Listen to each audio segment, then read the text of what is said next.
నమస్తే, welcome to Telugu one cinema. This is Diveshri. Cinema అనేది క్రియేటివిటీకి సంబంధించిన ప్రక్రియ. తాము చేసే సినిమా ప్రేక్షకుల్ని ఆకట్టుకోవాలనే ప్రయత్నంలో ఎన్నో కథలను వింటారు దర్శక నిర్మాతలు. వాటిలో తమకు నచ్చిన కథను ఎంపిక చేసుకొని సినిమా తీసేస్తారు.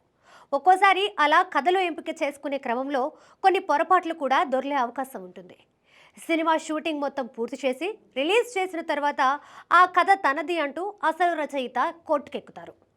ఇలాంటి అనుభవాలు దర్శక నిర్మాతలకు ఎన్నోసార్లు ఎదురవుతూ ఉంటాయి. కొన్నిసార్లు సినిమా రిలీజ్ అయిన కొన్ని సంవత్సరాల తర్వాత కాపీరైట్ కేసులు నమోదవుతున్నాయి. 2011లో రిలీజ్ అయిన మిస్టర్ పర్ఫెక్ట్ చిత్రం ఘన విజయం సాధించి నిర్మాతకు మంచి లాభాలు తెచ్చిపెట్టింది. ప్రభాస్ హీరోగా దశరథ్ రూపొందించిన ఈ సినిమా కథ తనది అంటూ ముమ్మిడి శ్యామలారాణి అనే రచయిత్రి కోర్టుకెక్కింది. తాను రాసిన నా మనసు కోరింది నిన్నే నవలను మిస్టర్ పర్ఫెక్ట్ సినిమాగా తీశారని ఆమె తన ఫిర్యాదులో పేర్కొన్నారు. గత 8 సంవత్సరాలుగా ట్రయల్ కోర్టులో ఈ కేసు విచారణ జరుగుతోంది. తాజాగా నిర్మాత దిల్ రాజు, దర్శకుడు దశరథ్ సుప్రీంకోర్టులో ఓ పిటిషన్ వేశారు.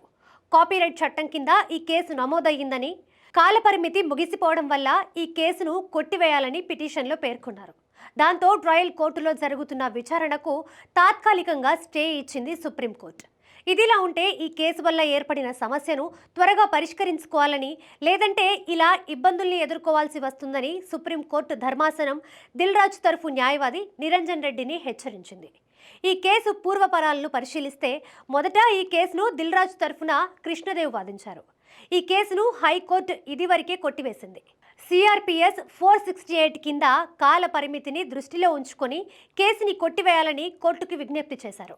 అయితే సుప్రీంకోర్టు ధర్మాసనం దీనికి భిన్నంగా స్పందిస్తూ మిస్టర్ పర్ఫెక్ట్ సినిమా 2011లో రిలీజ్ అయింది. శ్యామలారాణి 2017లో కేసు వేశారు. ఈ సినిమా టీవీలో ప్రసారం అవుతూనే ఉంటుంది కాబట్టి ఇది నిరంతరం జరుగుతున్న నేరంగా కనిపిస్తోంది కాబట్టి దీన్ని పరిశీలించాలని నిర్ణయించుకున్నామని తెలిపింది. అంతేకాదు, ప్రతివాదికి నోటీసులు జారీ చేసి 2 వారాల్లోగా సమాధానం చెప్పాలని ఆదేశించింది కోర్టు. జస్టిస్ బేబీ పార్థివాలా, జస్టిస్ మహదేవ్లతో కూడిన ధర్మాసనం ప్రస్తుతానికి ట్రయల్ కోర్టులో విచారణను నిలిపివేసింది. అంతేకాదు, ఈ సమస్య త్వరగా పరిష్కరించుకోవాలని నిర్మాత దిల్ రాజును హెచ్చరించింది ధర్మాసనం.